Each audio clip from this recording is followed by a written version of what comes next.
यद्यपि Mumbai is capital ना,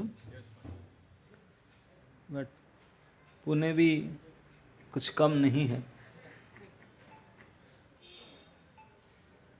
तो यहाँ पे हम एक तो सबसे पुराना राधा कुंज बिहारी मंदिर, इस्कॉन का शुरुआत कुंज बिहारी से हुआ था ना, बहुत समय से कैंप मंदिर बोलते हैं उसको। तो अभी तो उनका बहुत विशाल रूप में कर दिया। पहले मैं आता था छोटा सा, उसके बाद में NBCC राधा वृंदावन चंद्र, आप लोग देखे होंगे, वहाँ भी भव्य मंदिर। उसके बाद में अब निगड़ी पहले अच्छा, पहले कुंज बिहारी, फिर निगड़ी में क्या विग्रह है? राधा गोविंद, राधा वृंदावन चंद्र, और राधा गोपीनाथ आ गए। उत्तम नगर है। हम देखते देखते 4 तो भव्य मंदिर है, और एक मंदिर और भी एक है क्या? अच्छा, अब बता रहे हैं कि अग्रवाल समाज कोई प्रोजेक्ट आ रहा है, हम एक मंदिर बनाने वाला जा रहे हैं। ये मंदिर बनाने जा रहे हैं ना?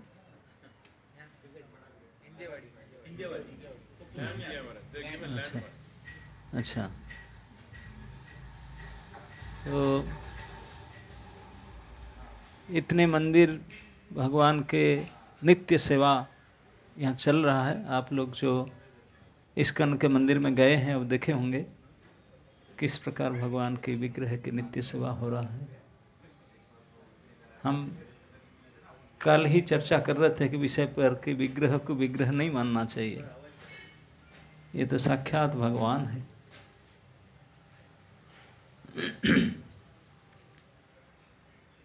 हम नहीं जानते हैं कि हमारा परिचय असली में क्या है, हमारा जीवन का लक्ष्य क्या है। अगर शास्त्र के माध्यम से, साधु गुरुजन के माध्यम से हम जाने, तो फिर भगवान की सेवा भजन के अलावा और कोई मुख्य कर्म नहीं रह जाएगा। तो आज आप लोग जो श्रद्धालु गण यहाँ एकत्रित हुए हैं, थोड़े समय कुछ सत्संग करने के लिए प्रयास करेंगे। एक भजन से शुरू करते हैं, लेकिन मैं भजन गाऊंगा, आप लोग आएंगे कैसे? इतने से कुछ पता ही नहीं। सबका पास से थोड़ी ना, आपके पास से दे आर ऑल नहीं हुए थे। हाँ, भजन देखा नटवर। जय राधा माधव कर देते।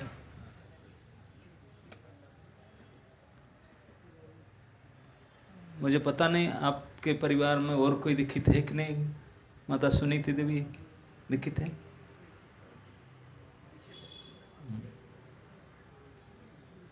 ठीक है। जय राधा माधव कुंज बिहारी, जय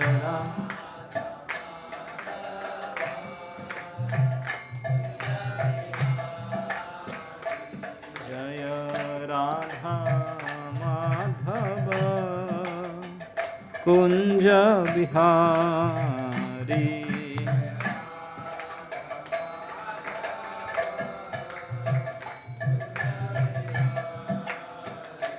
जय गोपीजन वल्लभ गिरिवर धारी, जय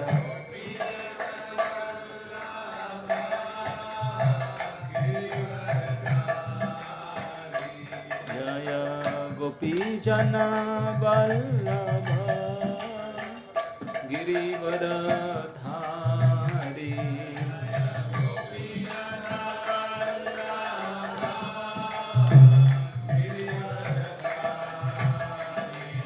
जय जसोदानंदन व्रज जनरंजन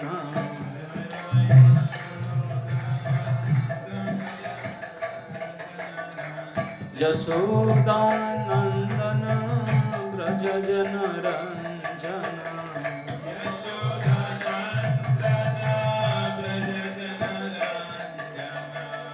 जमुना तीर वनचारी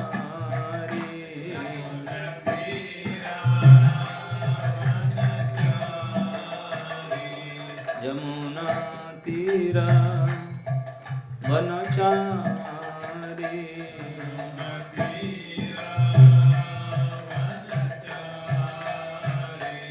जय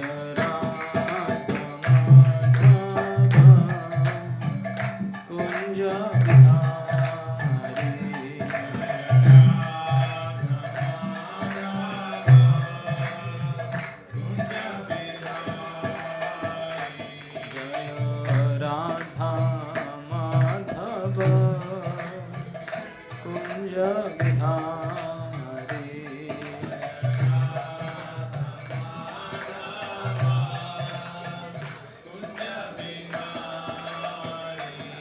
जय श्री कृष्ण चैतन्य प्रभु नित्यानंद श्री अद्वैत गदाधर श्रीवासादि गौर भक्तवृंद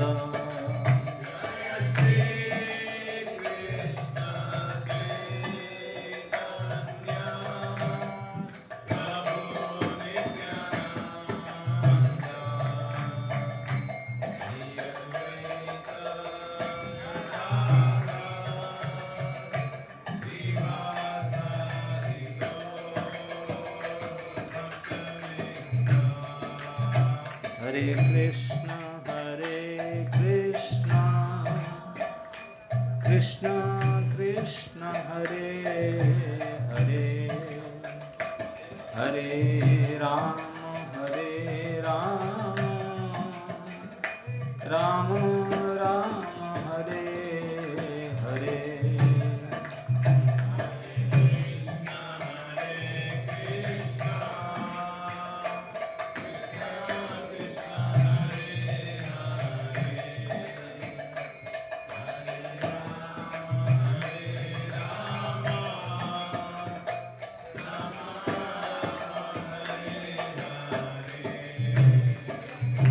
Hare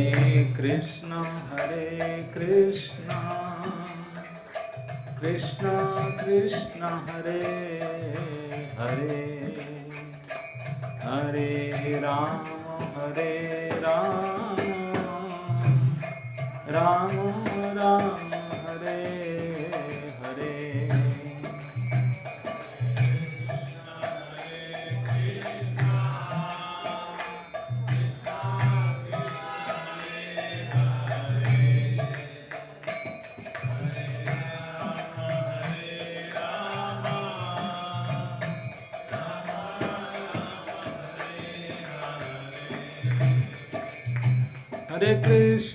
Hare Krishna Krishna Krishna Hare Hare Hare Ram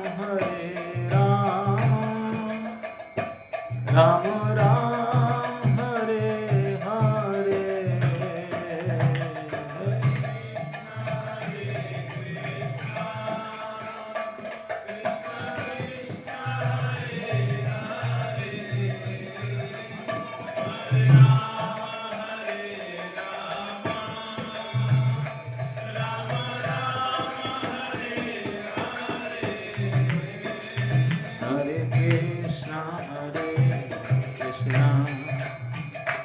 Krishna Krishna Hare Hare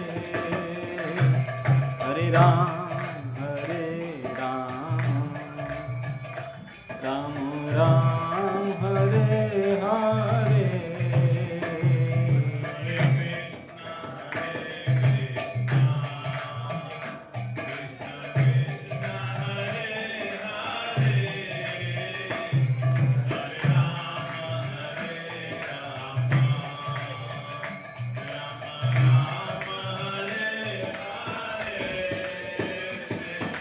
हरे कृष्णा कृष्णा कृष्णा हरे हरे, हरे राम राम राम हरे हरे।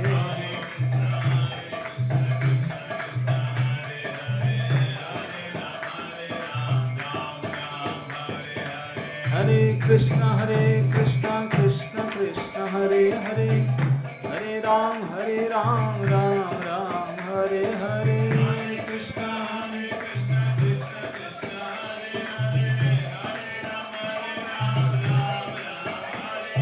कृष्णा हरे कृष्णा कृष्णा कृष्णा हरे हरे, हरे राम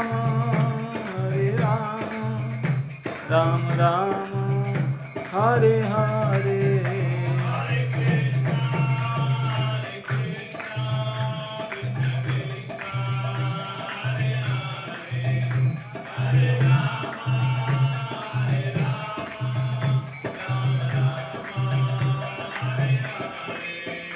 जय राधा कुंज बिहारी, राधा कुंज बिहारी राधे।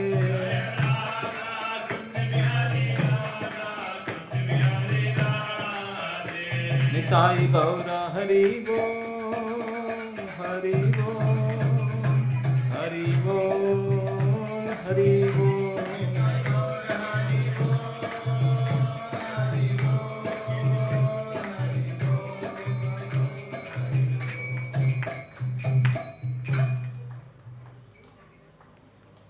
हरे कृष्ण।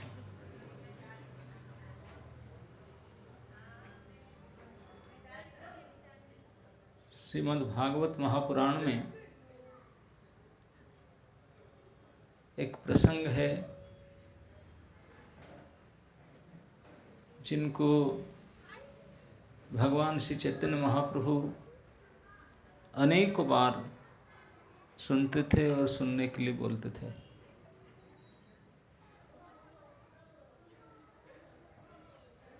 पूरे भागवत में दो बाल चरित है, बाल भक्तों के जीवन।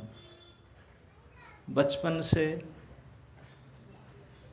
अपने भक्ति के द्वारा भगवान को किस प्रकार प्रसन्न कर लिए थे उन्होंने। इसमें से चौथा स्कंद में बाल भक्त ध्रुव, सप्तम स्कंद में बाल भक्त प्रहलाद। तो ये दोनों चरित्र, प्रहलाद चरित्र और ध्रुव चरित्र, भक्तों की भक्ति के लिए बड़े प्रेरणादायी है। इसलिए भगवान श्री चैतन्य महाप्रभु इस प्रसंग को अनेक बार सुनते थे और सुनने के लिए बोलते थे।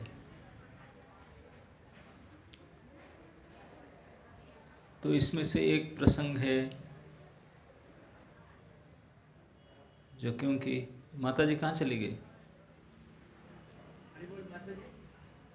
क्या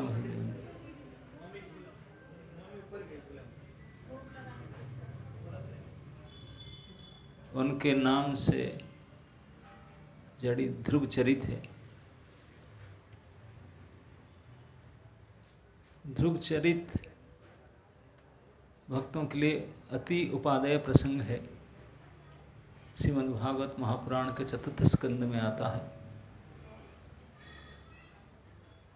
मनु महाराज उत्तानपाद ब्रह्मा जी के पुत्र है मनु। उत्तानपाद मनु जब राजा थे तो उनके रानी हुई महारानी सुनीति। जब मनु मतलब मनुष्यों के राजा, मनुष्य के सम्राट, ऐसा नहीं कोई प्रोविंस का, यहाँ के वहाँ के नहीं, समस्त मनुष्य समुदाय के एकमात्र सम्राट ब्रह्मा जी के पुत्र। छोटे मोटे नहीं हैं, कोई स्टेट के, कंट्री के नहीं हैं, पूरे मनुष्य मात्र के राजा थे उत्तानपाद जी। तो इतने बड़े राजा का जब विवाह हुआ तो कोई साधारण कोई राजपुत्री से, विशेष राजपुत्री से विवाह होगा। तो महारानी सुनीति उनके प्रथम पुत्री थी, प्रथम रानी थी। लेकिन विधाता के कुछ ऐसे ही विधान था। महाराज उत्तानपाद का और एक स्त्री के साथ संपर्क हुआ। राजा है, उनको कितने भी विवाह कर सकते थे। राजा लोगों के पहले सैकड़ों हजारों पत्नी हुआ करते थे। तो उन्होंने और एक पत्नी स्वीकार की, उनका नाम था सुरुचि। यानी 2 रानी हुए। उनके नाम से उनके गुण का भी पता चलता है। एक का नाम था सुनीति, एक का नाम था सुरुचि। सु मतलब अच्छा, एक नीति में अच्छी थी, एक रुचि में अच्छी थी। नीति मतलब रूल्स रेगुलेशन, नीति नियम पालन करने में पक्का थी। और रुचि मतलब अपने पसंद भोग सामग्री में, अपने अच्छा भोग शारीरिक सुख पाने के लिए वो प्रयास करने के लिए अच्छी थी। क्योंकि दूसरी रानी बाद में आई सुरुचि, उनके नाम के हिसाब से वो राजा उत्तानपाद को इतने बस में करके रखने लगी, क्योंकि रुचि में बहुत एक्सपर्ट थी वो। तो महाराज उत्तानपाद ने उनके वशीभूत हो गए, दूसरा रानी सुरुचि के। जो भी हो, उन दोनों रानियों से एक एक पुत्र हुए थे महाराज उत्तानपाद को। प्रथम रानी सुनीति के पुत्र थे ध्रुव, सुरुचि के पुत्र हुए उत्तम। दोनों लगभग एक ही उम्र वाले थे, एक समय में हुए थे रानी। इतने बड़े राजा के परिवार में दोनों राजपुत्र पलने लगे। लेकिन क्योंकि माता सुनीति अब यद्यपि प्रथम रानी थी, पाट रानी थी, लेकिन राजा ने उनको और ध्यान नहीं देते थे, उनके भवन में नहीं जाते थे, उनको पूछते नहीं थे। इसलिए वो दुखी थी, परित्यक्ता थी, महसूस करती थी। और क्या करें, राजा उनको पूछते ही नहीं। राजा अभी दूसरी रानी के पास रहते हैं। लेकिन ये छोटे छोटे बेटे थे, उनको यह पता नहीं कि ये जब एक पति के 2 पत्नी होते हैं ना, उनको सौतन बोलते हैं ना, सौत। ये एक पत्नी दूसरी पत्नी का बड़े ईर्ष्या होता है कि नहीं। पति एक हो, 2 पत्नी हो, दोनों पत्नी में बड़ा है कि नहीं, अंदर अंदर बड़ा चलता है ऐसा स्वाभाविक। तो सुनीति और सुरुचि इस प्रकार के थे। और उसमें सुरुचि उन क्या था, राजा को अपने बस में करके रखा था। सुनीति क्या करे, बिल्कुल अलग रहती थी। लेकिन फिर भी यद्यपि उनके पति महाराज उत्तानपाद उनको बिल्कुल पूछ नहीं रहे थे। आजकल के हिसाब से तो कोई पति अगर नहीं पूछता है, और पत्नी अगर समर्थित तो अपने पिताजी के घर को चले जाती, भाई को फ़ोन करती, ना पर केस फेस क्या क्या नहीं करते हैं कि नहीं। लेकिन ये नीति नहीं है। इसलिए नीति में सुनिपुण सुनीति रानी ने सब प्रकार के निर्यातना कष्ट को सहन करके रही, किसी को कंप्लेन नहीं की, किसी को बताई भी नहीं, सहन करके रहती थी। बेटे 5 साल की उम्र को हो गए, छोटे छोटे बालक, उनको कोई पता नहीं इस प्रकार ईर्षा द्वेष। एक दिन वो खेलते थे राजभवन में, दोनों लड़के खेलते थे, बाहर कभी गए नहीं। खेलते थे तो उत्तम और ध्रुव दोनों खेलते थे एक साथ में। तो उत्तम ने जा कर के देखा कि अपने पिताजी महाराज उत्तानपाद ने अपने आसन में बैठे थे। तो जा कर के उनके ऊपर चढ़ कर के उनकी गोद में बैठ गया। पिताजी गोद में छोटा बेटा बैठ जाते 5 साल। तो ये बालकों के प्राय स्वभाव होता है, जब दोनों एक साथ में खेलते होंगे, एक जब वहाँ चला गया मैं भी हो जाएगा, वहाँ ये गया वो भी हो जाएगा। तो देखा कि वो खेलते खेलते हो जा करके पिताजी के गोद में बैठा, तो वो भी चाहे मैं भी बैठूं, उनका भी तो पिताजी वही है। तो वो भी गया, जा करके हाथ ऊंचा करके पैर उठा रहा था, बोला पापा मुझे भी ले लो आपके गोद में। उनको, उत्तम को, मेरे भाई को आपने बैठा, मुझे भी बैठा, वो तो नहीं जानती। तो जब उत्तानपाद महाराज का भी ये पुत्र थे, छोटा बेटा, एक को बैठाया और दूसरा भी आ करके बोल रहा है हाथ उठा करके मुझे भी बैठना है आपके गोद में। तो उनका तो हृदय मचल रहा था कि मैं भी मेरे पुत्र को उठाकर बैठाऊं, लेकिन इच्छा होते हुए भी अपने पुत्र को उठा करके अपने गोद में नहीं ले पा रहे थे। उसका कारण यही था क्योंकि वो घर के अंदर और एक कोई प्राणी थी, वो थी उनकी दूसरी पत्नी सुरुचि। वो नहीं चाहती थी कि उनके शोध के पुत्र ध्रुव भी उनके पति के गोद में बैठे, राज आसन पर बैठे। तो शायद आँख में ऐसे करके देखी होंगी तो डर गए होंगे राजा अपने पत्नी के व्यवहार से तो इसलिए डर के मारे बहुत इच्छा कर रहा था, बेटा रो रहा था, लेकिन डर के मारे उठा नहीं रहे थे, बल्कि उनको बोलते थे नो मैं देखता नहीं उनको, ऐसे अपने को रोल कर रहे थे। कुछ समय तक ऐसा चला, पुत्र को पता नहीं, वो तो बेचारा प्रार्थना कर रहा था मुझे क्यों नहीं ले रहे हैं, जो उनको बैठा है मुझे भी बैठा है। लेकिन पिताजी किस स्थिति में पड़े थे उनके दूसरे पत्नी के जाल के कारण, डर के मारे ना उनको देखते थे ना उसको उठा कर लेते थे। कुछ समय तक ऐसा चला तो उसको सहन नहीं हुआ, सुरुचि को। उत्तानपाद तो कुछ बोले नहीं, वो आ करके डांटने लगी, बोला चुप कर, तू कैसे साहस कर रहा है कि वहाँ बैठने के लिए, कि मेरे पापा है, मेरे पापा के गोद में मैं नहीं बैठ सकता हूँ, क्यों दिक्कत है? पुत्र है, पिता के गोद में बैठना तो कोई स्वाभाविक अधिकार है, उसके लिए क्या? ना नहीं तुम नहीं यहाँ बैठ सकते हो। क्यों? वो मेरे पापा है ना, तुम्हारा पापा है जरूर, लेकिन मैं तुम्हारे माँ नहीं हूँ, इसीलिए मेरे पुत्र जो होंगे वो बैठ सकते, तू मेरे पुत्र नहीं हो, केवल इतर पापा है, लेकिन माँ मैं नहीं हूँ, इसलिए तू नहीं बैठ सकता। वो दोनों और देखो, उनको समझ में नहीं आ रहा था क्या डिफरेंस है, क्योंकि वो तो दोनों को माँ बोल रहा था, अपने माँ को भी माँ बोल रहा था, उनको भी माँ बोल रहा था, दोनों रानी थे, और उनको पापा बोल रहा था। वो बोला उसमें क्या प्रॉब्लम है, मैं आपका हूँ किसका हूँ, मैं तो भी माँ का बेटा हूँ, इस पापा वो मेरे पापा है तो ऐसा क्यों नहीं बैठ सकता हूँ, वो नहीं बैठा। तो उन्होंने उनको खूब दुत्कार गाली दिया।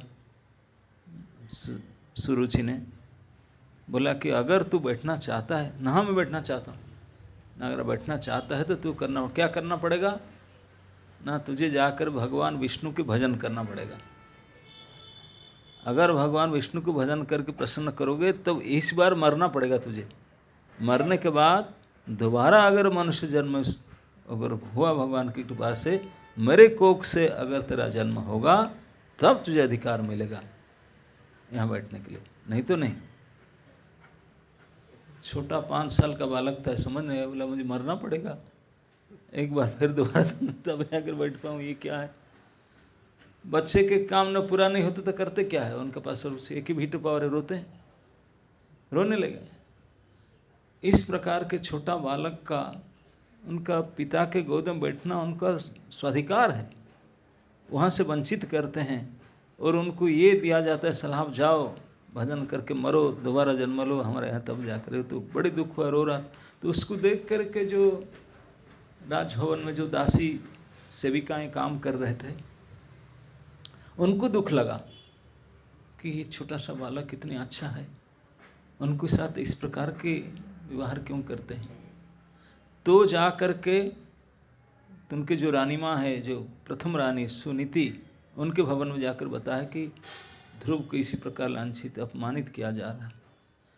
ये बात को सुन करके प्रथम रानी माँ सुनीति को बड़ा दुख लगा और रो रहे थे, मैं क्या कर सकती हूँ, राजा तो मेरे और देखते भी नहीं है, मुझे पूछते भी नहीं हैं, एक दासी की तरह भी मुझे नहीं मानते।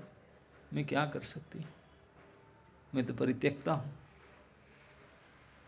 तो इसलिए दुखी होकर रोती थी। और ध्रुव ने देखा कि पिता उनको कुछ हेल्प नहीं कर रहे हैं, दूसरी माँ उसको, सौतन माँ उनको इस प्रकार डांट रही है, तो उन्होंने रोते रोते गुस्से करके, बड़े गुस्से से रो करके अपमानित हो गए। पिता उनको नहीं बैठा, दूसरे बेटा को बैठा, तो बहुत गुस्सा हुआ उनको। गुस्से में रोते रोते माँ के पास दौड़ कर के आई। माँ को तो पहले पता चल गया था तेरे से क्या व्यवहार, तो आ कर के गुस्से में लाल पड़ चुके थे, रो रहे थे। छोटे बालक है, क्षत्रिय पुत्र है, पूरा बदला लेने का स्वभाव बहुत है, लेकिन कुछ कर नहीं पा रहे, रो रहे थे। तो माँ के पास रोने लगे, दोनों माँ बेटा मिल करके रोने लगे। माँ बोलता मैं क्या कर सकता हूँ, तेरे पापा तो कुछ नहीं कर रहे, नहीं, रोने लगे। तो थोड़ी देर के बाद सुनीति माँ ने बोला कि बेटा हम दोनों रोने से कुछ होने वाला तो है नहीं, अगर तू सचमुच चाहता है कि पिता के आसन में बैठने के लिए, ना नहीं, पिता का आसन उनसे ऊंचा आसन बैठूंगा, वो मुझे क्यों नहीं बैठने दिए, मैं दिखाऊंगा पापा को मैं उनके ऊपर में बैठ सकता हूँ।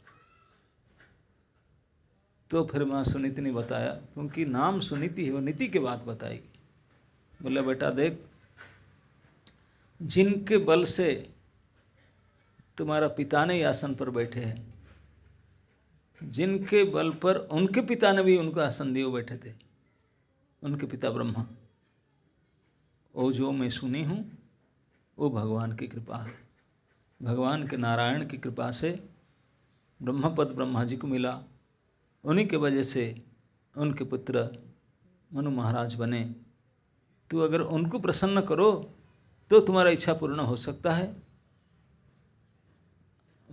नहीं तो हम ऐसे रोते रहेंगे, कुछ नहीं होने वाला।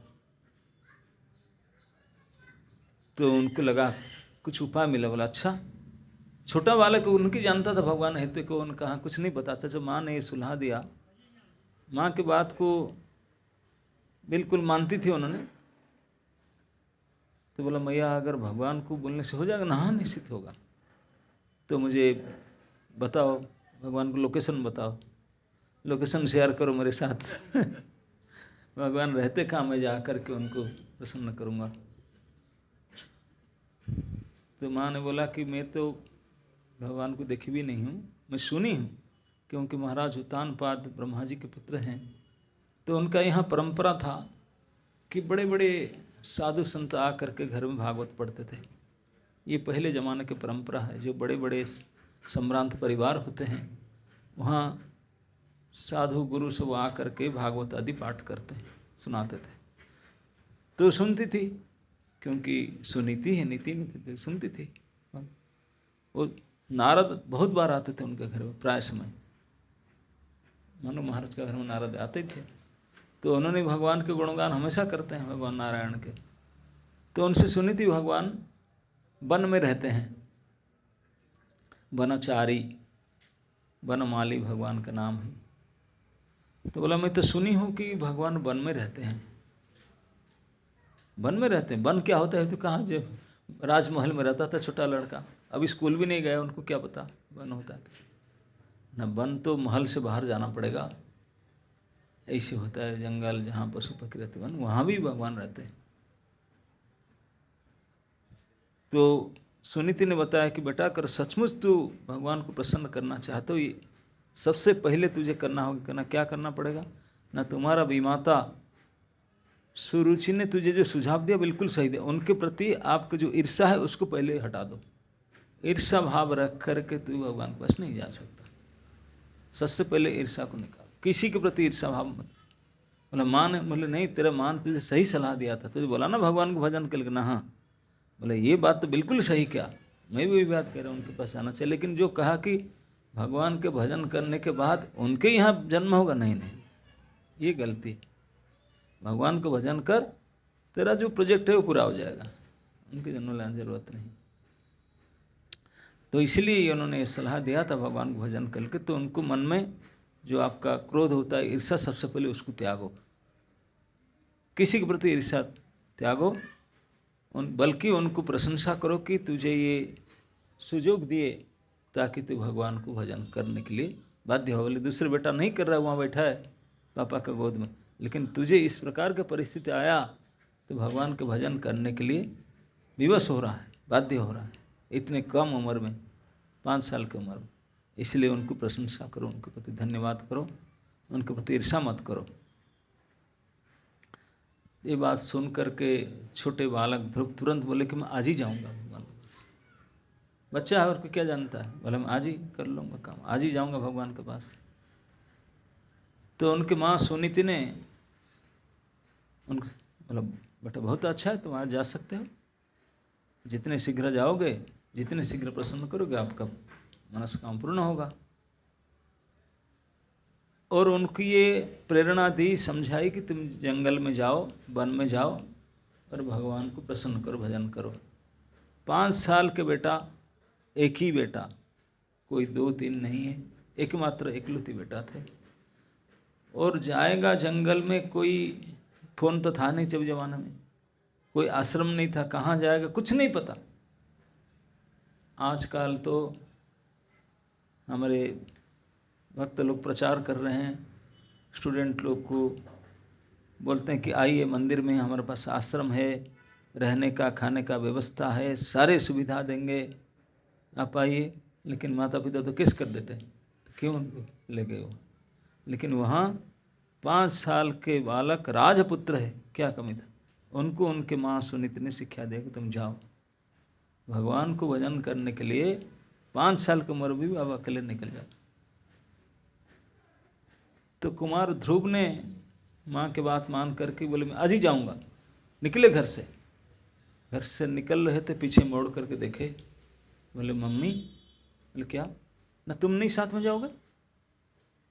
ना नहीं, भजन तुझे करना है, मैं कैसे जाऊँ, मैं तो तुम्हारे पापा की पत्नी हूँ, वो मुझे पूछ नहीं रहे थे, जो भी हो मेरा भाग्य को लेकर मेरे कम, मैं तो वहीं रहूँगी, मैं नहीं जा सकती हूँ, मैं की विवाह पत्नी, तुम जाओ। ना तुम नहीं जाओगे साथ में तो मुझे लंच कौन खिलाएगा, मुझे सुलाएगा कौन, कपड़ा कौन। 5 साल के बालक तो सब कुछ माँ ही करती है ना, और तो आपने कुछ करते ही नहीं। तो तुम साथ में नहीं जा रहे हो, ये सब कौन करेगा। इस समय में छोटा बालक पूछ रहा है, क्योंकि वहीं से मामा उनका देखभाल करता था, खिलाना पिलाना सब कुछ। तो इसलिए बोलता है कि तुम साथ में नहीं जा रहा हो, मैं अकेले किस जंगल में जाऊँगा। मैं जंगल में जाना चाहता हूँ भगवान के पास, लेकिन साथ में तो कोई होना चाहिए, मैं तो जंगल कभी देखा नहीं। तो उनके माँ सुनीति ने उनको समझा रहे हैं कि बेटा तू मेरे ऊपर भरोसा में था कि मैं तुझे लाड़ प्यार देती थी, खिलाती थी, पिलाती थी, पहनाती थी। तो एक माँ का पुत्र स्नेह के कारण पुत्र के प्रति जिस प्रकार देखभाल करना, जो प्रेम है, स्नेह है, आप नहीं जानता है भगवान कितने स्नेह करते हैं अपने भक्त के प्रति। एक माँ एक पुत्र को जितने स्नेह ममता करता है, उसमें कोटि कोटि गुना ज़्यादा स्नेह ममता भगवान के पास है। तो एक माँ क्या टेक केयर तेरे कर सकते, वो जिस प्रकार तेरा टेक केयर करेंगे, हम तो कुछ भी नहीं। मतलब सही में आपसे ज़्यादा ना, हम तो कुछ भी नहीं है, करोड़ गुना ज़्यादा हमसे आपको देखभाल करेंगे, अगर आपको विश्वास है तो उनको पूरा भरोसा हो गया। उनका तो माँ ही एकमात्र थे, जननी जन्मनाम गुरु, वही उनके सब कुछ थे। तो विश्वास करके माँ की बात कि भगवान मेरे सब कुछ देखभाल करेंगे, निकल गए घर से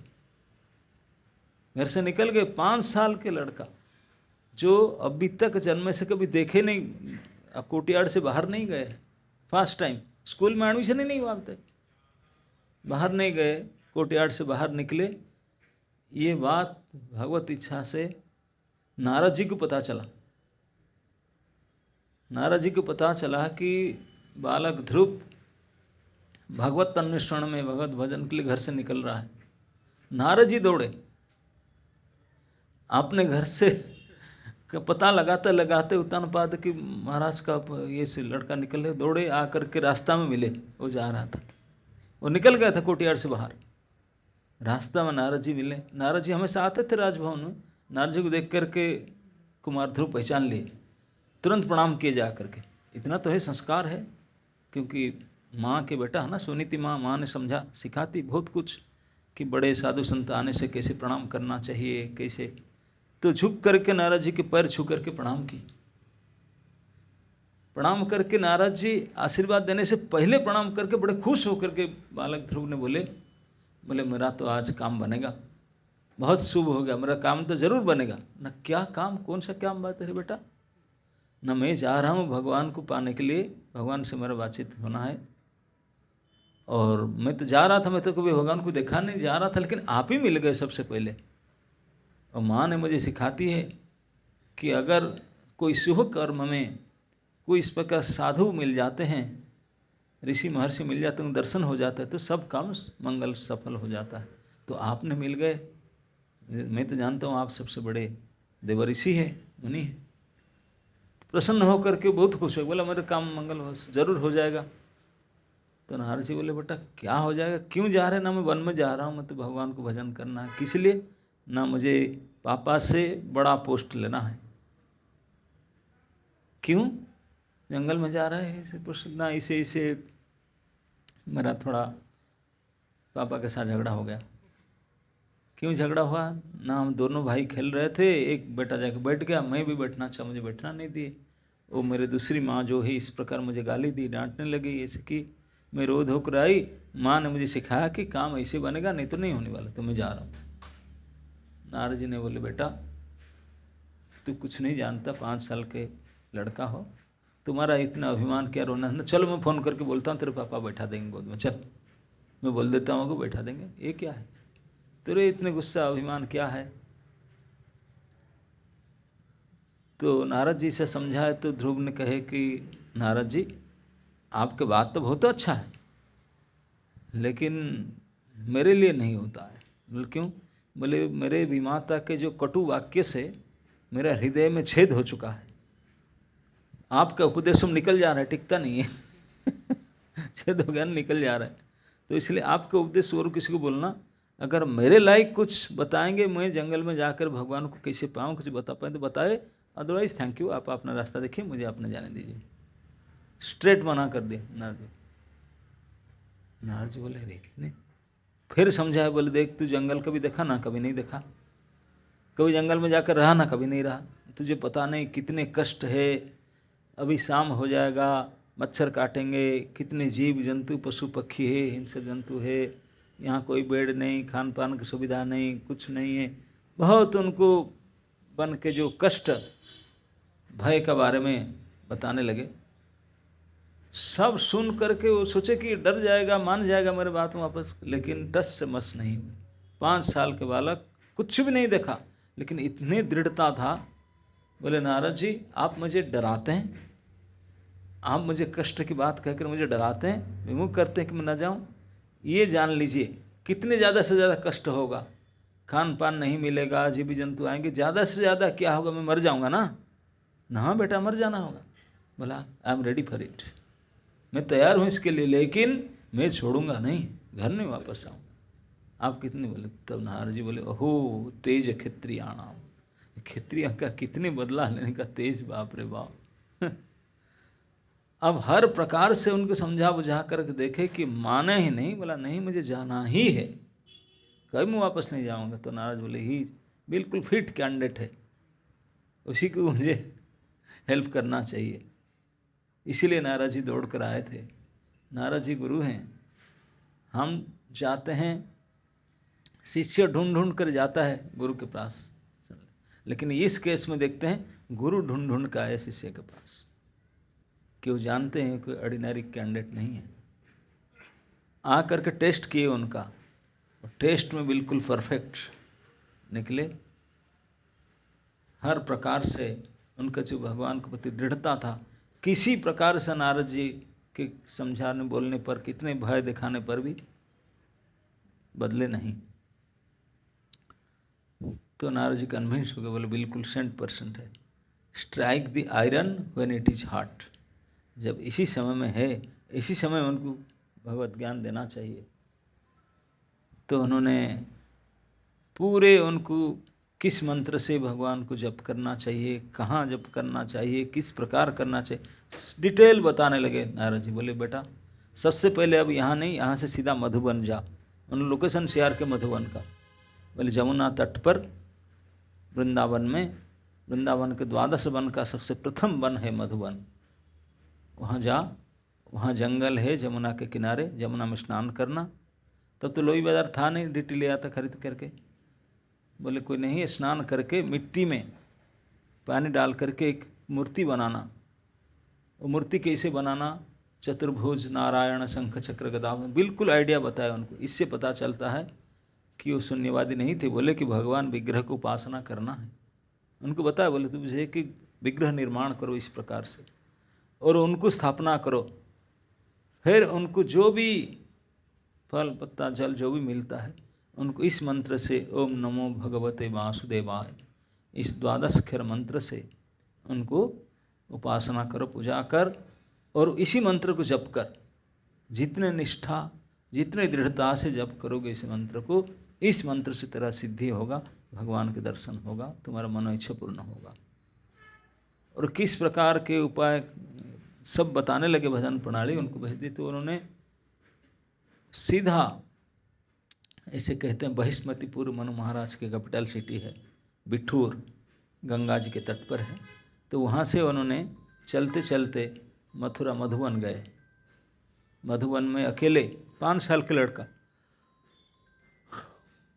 अब जा कर के जैसे जैसे नारद जी ने बताए, जमुना स्नान करके भगवान के विग्रह बनाने लगे। बना करके जैसे उन जानते छोटे से बना करके उनके सामने बैठ करके अब 12 अक्षर मंत्र जो उनको नारद जी ने दिए थे जप करने लगे। खाएंगे क्या, खाने के लिए उनका खाने का सिस्टम क्यों, बोले नहीं मुझे भजन करने के लिए आया हूँ, खान पान करने के लिए नहीं आया हूँ। राजा घर में बहुत खान पान किया था, अभी मुझे भजन काम बनाना चाहिए। तो डिसाइड किए 3 दिन में 1 बार खाएंगे। हम लोग दिन में 3 बार खाते ना, हम लोग एक दिन में 3 बार। और 5 साल के बालक को डिसाइड किए 3 दिन में 1 बार खाऊंगा। और क्या खाएंगे, जो फल जंगल में तोड़ कर नहीं है, जो फल अपने आप पेड़ से गिर करके नीचे पड़ा है उसको उठा करके वो भगवान वासुदेव को अर्पण करके उसको पाएंगे। कपित्थजम, कपित्थ फल खाते थे, आप शायद देखे भी जानते भी नहीं होंगे। उड़न एप्पल, जंगली फल होता है एक, उसके ऊपर बहुत कठिन लकड़ी जैसा होता है, उसके अंदर होता है खट्टा मीठा तरह, वो फल को खा लेते थे 1 आध 2। जंगली फल होता है पूरे हार्ड, तो उसको खाते थे 3 दिन में 1 बार। तो प्रथम मास और 10 बार भोजन किए होंगे पूरे महीना में, 10 टाइम। वो भी कोई मील नहीं है, एक एक गिरा हुआ फल। प्रथम महीना इस प्रकार भजन की हुआ नहीं, भगवान का दर्शन नहीं हुआ। बोले मेरे कुछ कमी हो जा रहा है, थोड़ा भजन बढ़ाना पड़ेगा। तब बोले कि अभी 6 दिन में 1 बार खाऊंगा, कहना कहूँगा 6 दिन में 1 बार खाऊंगा, लेकिन फल नहीं खाऊंगा। सूखे पत्ता खाने लगे। पत्तल, आप लोग पत्तल खाएंगे, बॉयल करके दिन में नहीं खाते। साग कभी बनाते हैं तो उसको क्या क्या करके साग बना कर खाते। तो उन्होंने सूखे पत्ते जो पेड़ से तोड़ करके नहीं, जो गिर के नीचे पड़ते हैं, उसको उठा करके कुछ सूखे पत्ते चबा कर खा लेते थे और पानी पी लेते थे। बस 6 दिन में 1 बार। पूरे सेकंड महीना में 5 दिन खाए, पूरे महीना में 5 बार, 5 दिन नहीं 5 बार, और वो भी सूखे पत्ते। सूखे पत्ते 5 बार पूरे महीने में खाए। तो दूसरे महीना पूरा हुआ, बोले वो अभी तक भगवान के दर्शन नहीं हुआ, और कठिन मुझे करना पड़ेगा। तब डिसाइड किया अभी 6 दिन 9 दिन में 1 बार खाऊंगा। बोले अब पत्तल भी नहीं खाऊंगा, 9 दिन में 1 बार खाऊंगा, कुछ खाना नहीं, ना फल ना पत्ता, पानी पीऊंगा। 9 दिन में 1 बार पानी पी लेंगे। अब केवल 2.5 बार पानी पिए तीसरे महीने में। पूरे महीने में 3 बार, कोई ग्लास नहीं था, हाथ में हथेली में उठाकर पी लेते थे। 3 बार पूरा भी नहीं, 2.5 बार केवल पिए थे पूरे महीना में, और भजन करने लगे। तीसरे महीना पूरा हुआ फिर भी भगवान का दर्शन नहीं हुआ, इतने और दृढ़ हो गए चौथे महीना में, बोले जल भी नहीं पीऊँगा। अब डिसाइड किए, बोले 12 दिन में अब फल बंद कर दिए, पत्ता भी नहीं खाते हैं और पानी भी पीना बंद कर दिए। बोले केवल वायु आहार करूँगा। वायु आहार क्या, वायु के बिना हम जी सकते हैं? हम तो हर मिनट में सांस चाहिए, लेकिन ये सांस लेना बंद कर दिए चौथा महीना में। सांस लेने बंद नहीं मतलब किए लिए 9 दिन में एक बार सांस ले लेंगे, बाकी समय सांस रोक करके एक पैर में खड़े हो करके ओम नमो भगवते वासुदेवाय मंत्र जप कर रहे थे। 9 दिन में एक बार सांस लेंगे। बताओ 9 दिन तक हम लोग तो हरिबोल हो जाएंगे। एक ही दिन में 9 दिन तक आ जाए। लेकिन क्योंकि उन्होंने पहले महीने से इतने तीव्र तप कर रहे थे, इसी कारण से उनके जीवन रहा, क्योंकि भगवान के भजन करने से प्राण नहीं जाता। तो इसके कारण से चौथा महीने में उन्होंने 9 दिन में एक बार सांस लेकर भी उनका कुछ शरीर में होने नहीं, और खड़े रहे, करने लगे, तप करने लगे। वो नहीं 5वां महीना हुआ, बोले अब भी नहीं हो रहा है और मुझे कठिन करना पड़ेगा, सांस लेना बंद कर दी। 5th महीना में सांस लेना बंद कर दिए। बोले कितने दिन फिर नहीं हो रहा, और अब तो लूंगा ही नहीं, कुछ होगा ही नहीं, ना फल लेना, ना पत्ता लेना, ना जल लेना, ना सांस भी लेना, सांस बंद कर दी। 5वां महीना खड़े रहे, सांस को रोक करके, केवल सांस लिए ही नहीं, खाना पीना तो नहीं, सांस भी नहीं लिए। मधुबन में खड़े हो करके भगवान नारायण को, जो सांस नहीं लेंगे टॉयलेट बाथरूम की जाना जरूरत क्या है? खाना पीना नहीं, नो इनपुट नो आउटपुट, नहाना धोना कुछ नहीं, एकाग्र भाव से भगवान को मंत्र जप कर रहे थे। अब ध्रुव इतने एकाग्रता हो करके भगवान जो विग्रह छोटी सी बना, उनकी इतनी एकाग्रता से चिंतन उनके मंत्र जप करने लगे। अभी 5 महीना हो गया, कुछ दाना ही नहीं गया शरीर में, कितने वेट लूज हो जाएगा, लेकिन उनके वेट इतने ज़्यादा हो गया, वो धरती संभल नहीं पाया, धरती दब गया, या अर्थक्वेक होने लगा, उनका इतने भार बढ़ गया। बोले क्यों? 5 महीना 6 महीना हो गया, कुछ दाना भी नहीं खाया, वेट लॉस नहीं, क्योंकि भगवान के साथ इतनी एकाग्रता हुआ तो भगवान का प्रभाव उनके ऊपर आ गया। भगवान जो ब्रह्मांड के धारण करने वाले, उनके वेट आ गया उनके ऊपर, तो पृथ्वी उनके भार को सहन नहीं कर पाई। छोटे बालक को भी पृथ्वी टलमल होने लगा। केवल पृथ्वी टलमल नहीं हुआ, और सांस रोक कर खड़े थे, इसलिए जितने देवी देवता थे उनको भी सांस रुक गया, उनके सांस रुक गया, सब हाहाकार मच गया, सांस नहीं ले पर सब गला चौक हो रहा है, कोरोना हो गया। ऑक्सीजन सिलेंडर तो था नहीं, कहाँ लाए? विकल हो करके ब्रह्मा जी के पास दौड़े। ब्रह्मा जी बोले मेरा भी गला चौक हो रहा है। उन्हीं के पोता तो है। तो भगवान विष्णु के पास गए, बोले प्रभु सब संसार मिट जाएगा, सांस रुका हुआ है, कोई चल नहीं रहा, कहाँ क्या हो गया, जाम हो गया, सांस चल नहीं रहा है। भगवान बोले मुझे पता है, ये उत्तानपाद के लड़का ने इतनी तीव्र तपस्या कर रहा है मेरे ऊपर, इतने एकाग्रता ध्यान कर रहा है कि सबके सांस रोक करके बैठा। ना सर कुछ कीजिए नहीं तो हम सब मर जाएंगे। तो भगवान विष्णु देखे कि सभी ने बिल्कुल प्राण उत्कंठा में, वो कितने समय सांस नहीं चलेगा तो कैसे रोकेंगे। भगवान तुरंत वैकुंठ से डायरेक्ट फ्लाइट लेकर के आए, अपने वाहन गरुड़ से आए। भगवान को तो लोकेशन पता ही था, सीधा मधुबन आ करके जहाँ कुमार ध्रुव ने बिल्कुल आंख बंद करके खड़े हो करके एकाग्र चित्त से अब अपने मंत्र मन से जप कर रहे थे, वो भगवान को चिंतन में बिल्कुल हृदय में दर्शन कर रहे थे चतुर्भुज वासुदेव का। भगवान आकर के उनके सामने खड़े हो गए, गरुड़ जी से उतर के खड़े हैं, और उन्हीं को वो भजन कर रहे हैं। अभी 6ठा महीना होने वाला है, लेकिन आंख खोलकर देखते नहीं है। आप बताएं, आपको किसी को इनवाइट किए, वीआईपी गेस्ट आपके घर में आएंगे, गेट में खड़े होंगे, आप देखते ही नहीं, आंख बंद करके बैठे। तो भगवान बोले मैं वैकुंठ से यहाँ तक आया तो आँख ही नहीं खुलता। क्यों आँख नहीं खोलते? क्योंकि वो देख रहे हैं भगवान को, वो अपने हृदय में देख रहे हैं, और इसलिए इतने प्रसन्न थे, आँख खोलने के लिए मन नहीं कर रहा, वो देख रहे हैं इतने सुंदर रूप। अब भगवान देखे कि वो देख नहीं रहे उनको, और भगवान ने स्विच ऑफ कर दिए। भगवान को पता है स्विच कहाँ है, तो स्विच ऑफ कर दिए, और तो हृदय में जो देख रहे थे भगवत स्वरूप को दर्शन नहीं हुआ। कुमार ध्रुव ने बेचैन हो गए, बोले क्या हो गया, क्यों नहीं दिखते हैं, क्यों नहीं दिखते करके व्यस्त होकर आँख खोल दी। आँख खोले, देखे जिसको देख रहे थे अंदर, वो सामने ही खड़े हैं।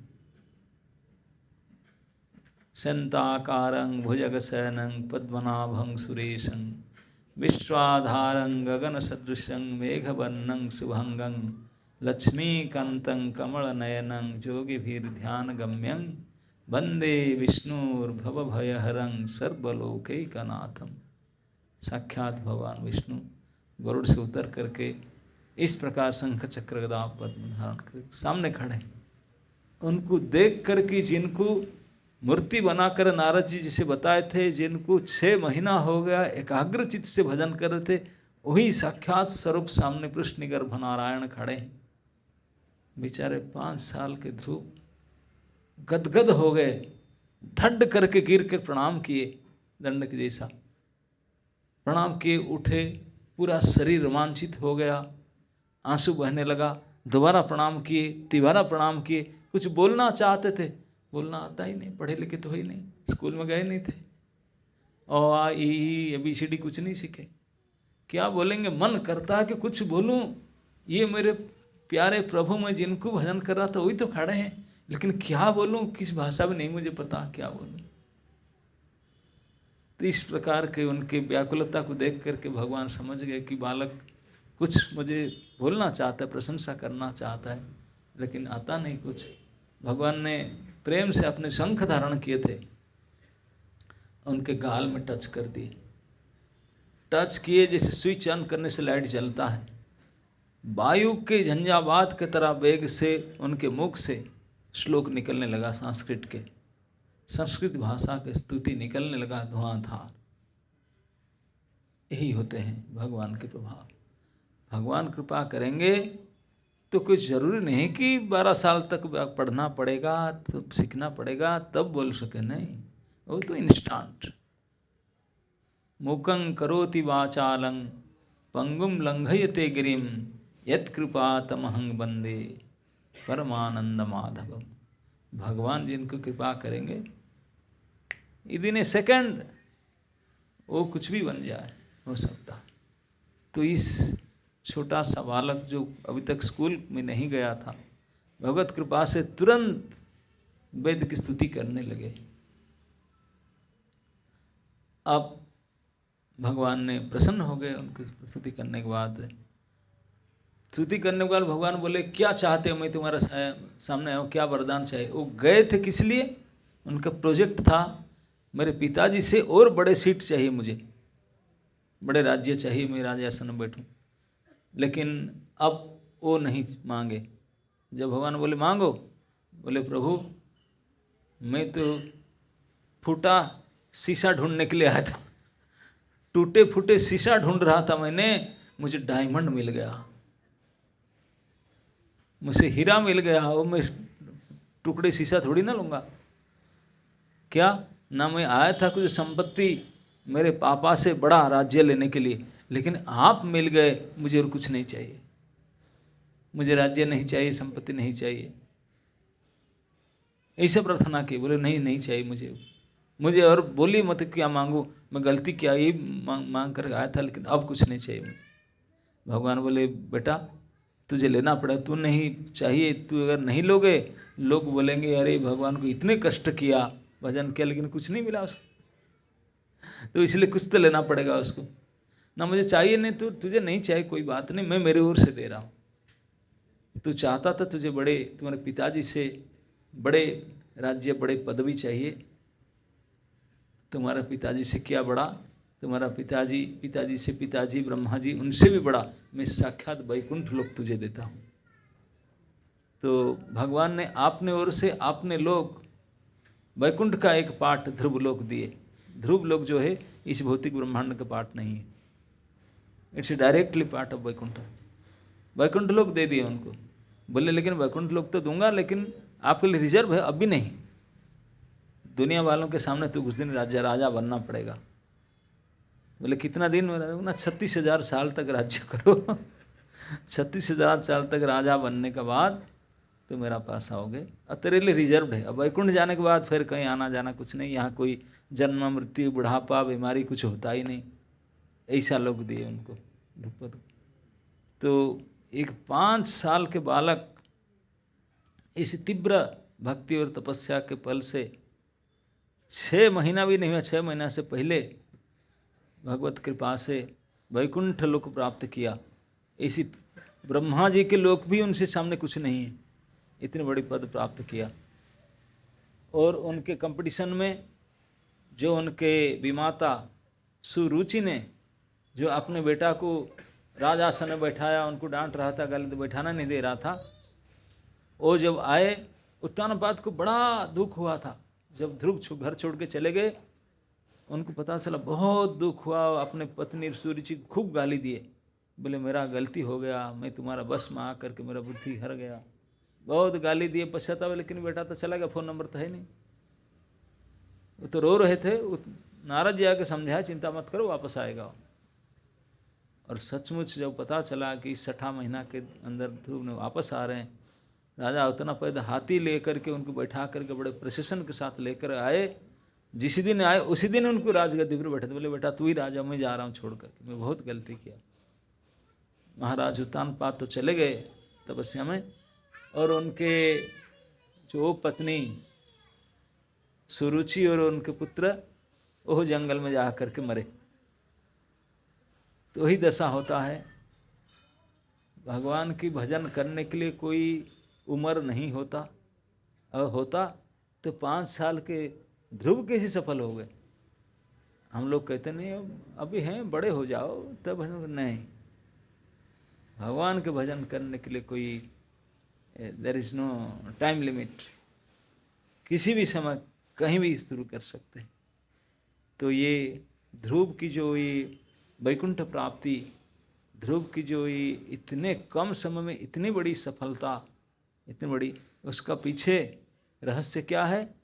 उनके माँ सुनीति, वो नीतिवान थी, उनको नीति पता था। इतने कष्ट सहन करके, इतने निर्यातना, इतने अपमान को सहन करते हुए पड़ी रही, खुद कहीं नहीं गई। भगवान के उपदेश अपने बेटा को दे करके जंगल में भेज, बोले जाओ बेटा। और कुमार ध्रुव ने राजा बने। राजा करने के बाद, राज्य करने के बाद कुछ दिन के बाद उन्होंने राज्य छोड़ करके चले गए तपस्या करने के लिए हिमालय, बद्रीनाथ चले गए थे। अब मम्मी के बारे में पता नहीं था। जब हिमालय बद्रीनाथ में वैकुंठ से विमान आया उनको लेने के लिए, तब उनको याद आया, बोले माँ, तो वैकुंठ के जो दूत आए थे, बोले कुमार जी आपके माँ, आपके माँ है ना, आप क्यों चिंता कर रहे हैं? बोले वो मुझे पहले बताए थे भजन करने के। बोले वो आगे जो फ्लाइट जा रहा ना उसमें रुका गया एडवांस, आप तो बाद में जा रहे हैं।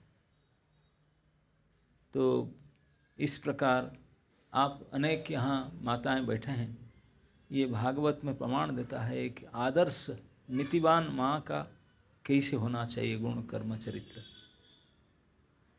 और कुछ नहीं है, भगवान के भजन करने के लिए, भगवान को प्रसन्न करने के लिए जो उपदेश, यही एकमात्र परम उपदेश है।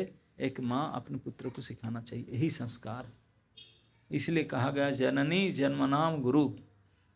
कोई बालक या बालिका जन्म होता है, वो पिता को चाचा को कुछ नहीं जानता, वो पहली दर्शन करता है माँ को। वही उनको रोते समय में गोद में लेता है, दूध पिलाता है, सब कुछ करता है। वही बोलेगा उसको पापा बोल, डैड बोल, डैडी बोल, कुछ भी बोल, वही बोलेगा, वही भाषा। इसलिए कहते हैं ना मातृभाषा, पितृभाषा भातृभाषा नहीं, मदर टंग, मदर लैंग्वेज। माँ ने जो बता दिया जीवन पर्यंत वही बोली रहेगा। मातृभाषा। तो माँ ने जो शिक्षा देगा, संस्कार देगा, वही उनके जीवन को सफल करता है।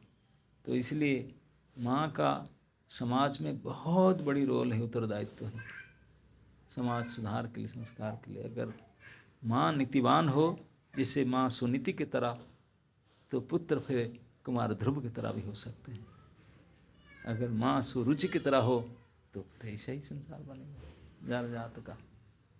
तो इसलिए हम लोग ये भागवत महापुराण से शिक्षा सीखना चाहिए कि प्रत्येक स्त्री को, प्रत्येक माता को कैसे आदर्श माँ बनना चाहिए। नीति शास्त्र में कहा गया है कि पुत्र अगर असभ्य, असदाचारी हो जाए तो उसका दोष नहीं है, ये दोष है उसका माँ का। अश्लीलता मातृदोषेण पितृदोषेण मूर्खता। अगर वो असभ्य हो जाए, असदाचारी हो जाए, माँ का दोष। अगर मूर्ख बने, पिता का दोष है। तो इसलिए माता पिता का इतने बड़ी उत्तरदायित्व है संतान को। नहीं तो माता पिता बनना ही नहीं चाहिए। अगर बनना है, यू हैव योर रिस्पॉन्सिबिलिटी, आपके उत्तरदायित्व है पुत्र या पुत्री को संभालना। तो हम ज़्यादा समय नहीं लेना चाहते हैं, यही बताना चाहते हैं कि संसार में अगर सारे माताएं, सारे मदर्स अगर इस प्रकार के नीति को पालन करें जैसे माँ सुनीति ने, क्योंकि ये संसार दुखालय है, यहाँ तो परेशानी दुख तो होगा ही होगा, इसमें तो बाई डिफॉल्ट उसमें को बच नहीं सकता। लेकिन ये सब कुछ सहन करते हुए अगर कोई भगवान के ऊपर मति गति लगा के रखे, खुद ही भजन करे और दूसरे को प्रेरणा दे भजन करने के लिए, वही उनके जीवन की सफलता है। इसी से उनके पूरे, उनका और उनके संबंधित जो भी है, सभी का सफलता प्राप्त होता है। हरे कृष्ण।